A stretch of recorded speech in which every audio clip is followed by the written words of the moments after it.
I'm here to talk about success, right?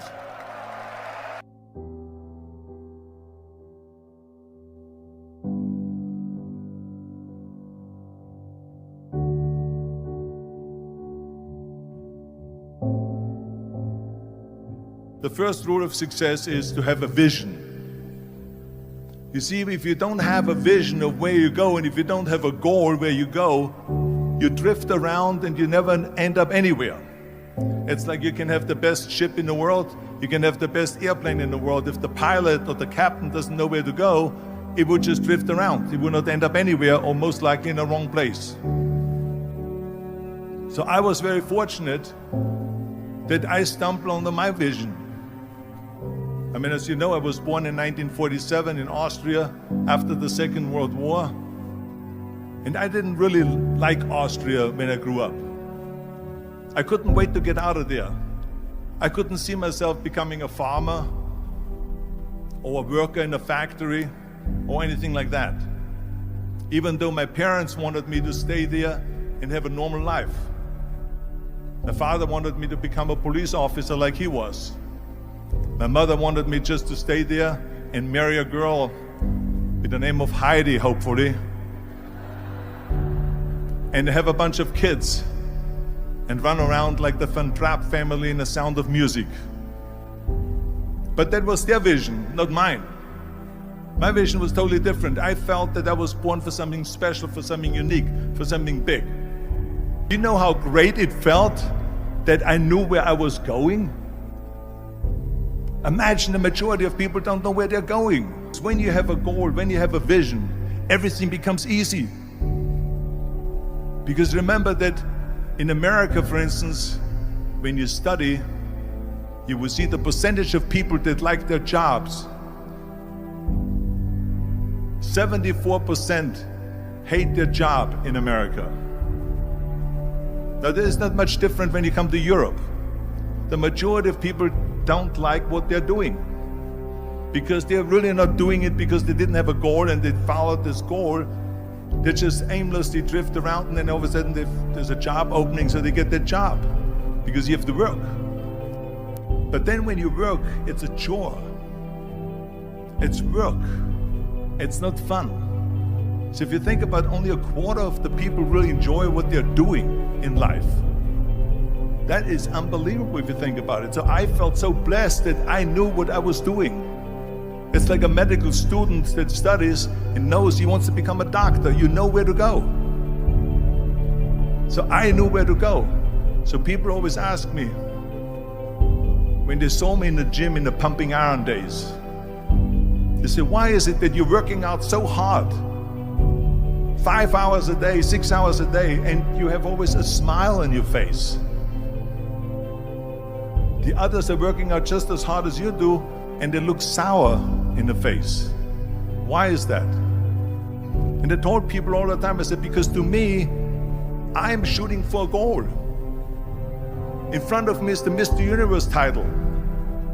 So every rep that I do gets me closer to accomplishing that goal, to make this goal, this vision turn into reality. Every single set that I do, every repetition, every weight that I lift will get me a step closer to turn this goal into reality. So I couldn't wait to do another 500-pound squat. I couldn't wait to do another 500-pound bench press. I couldn't wait to do another 2,000 reps of sit-ups. I couldn't wait for the next exercise, for the next half hour of posing and all the kind of things that you have to do to be a champion. And with the age of 20, I went to London and I won the Mr. Universe contest as the youngest Mr. Universe ever. And it was because I had a goal. So let me tell you something, visualizing a goal and going after it makes it fun. You got to have a purpose no matter what you do in life. You got to have a purpose. So that's rule number one, have a vision. Rule number two is, don't listen to the naysayers. Don't listen to the naysayers.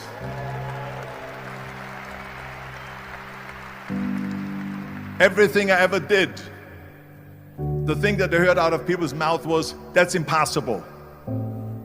that can't be done or no. So whenever someone said to me, it can't be done, I heard it can be done. When they said no, I heard yes. And when they said it's impossible, I heard it is possible. I'm a strong believer of what Nelson Mandela said, that everything is always impossible until someone does it.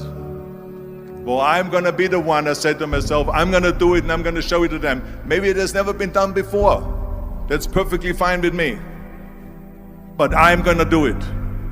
And I did not listen to the naysayers. The next thing, the third point that I'm going to make to you is, before we sit down with Jürgen and talk about the rest of the three, is work your ass off. There is no magic pill. There is no magic out there. You cannot get around. You have to work and work and work. And it drives me crazy when people say that they don't have enough time to go to the gym for 45 minutes a day and work out. Or to do something for 45 minutes to an hour a day to improve. If it is physically improve or if it is mentally to improve. Imagine you read 1 hour a day about history. How much you will learn after 365 hours in 1 year. Think about if you study about the history of musicians, of composers, how much you would know. Imagine if you would work on a business, on some business that you want to develop every day for an hour. Imagine how further along you will go and get. So it drives me nuts because when people say we don't have the time, we have 24 hours a day. We sleep 6 hours a day, so that gives you still 18 hours. So there's someone shaking their head out here in front. They say probably, I don't sleep 6 hours, I sleep 8 hours, right? Or just sleep faster.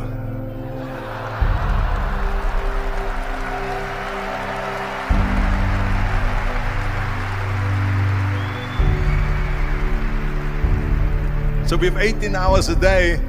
The average person works around 8 to 10 hours. So let's assume it's 10 hours, so if you have 8 hours left, then you travel around an hour a day, maybe 2 hours a day. So now you have still 6 hours left. So what do you do with these 6 hours? What do you do with these 6 hours? Then we eat a little bit, then we schmooze a little bit, talk a little bit to people and all that stuff. But you can see how much time there is available if you organize your day. So you got to work hard. I mean, let me tell you something. When I went to America, I went to college. I went and worked out 5 hours a day. And I was working on construction. Because in those days in bodybuilding, there was no money. I didn't have the money for food supplements or anything. So I had to go to work. So I worked on construction. I went to college. I worked out in the gym, and at night from 8 o'clock at night to 12 midnight, I went to acting class 4 times a week. So I did all of that. There was not one single minute that I wasted. I became very friendly with Muhammad Ali in the 70s. And Muhammad Ali worked his butt off. And I saw it firsthand. And I remember that there was a sports writer that was there in the gym when he was working out and he was doing sit-ups. And they asked him, how many sit-ups do you do? And he said, I don't start counting until it hurts. Now think about that. He doesn't start counting his sit-ups until he feels pain. That's when he starts counting. That is working hard. And so you can't get around the hard work. It doesn't matter who it is. As a matter of fact, I believe what Ted Turner said. Work like hell and advertise.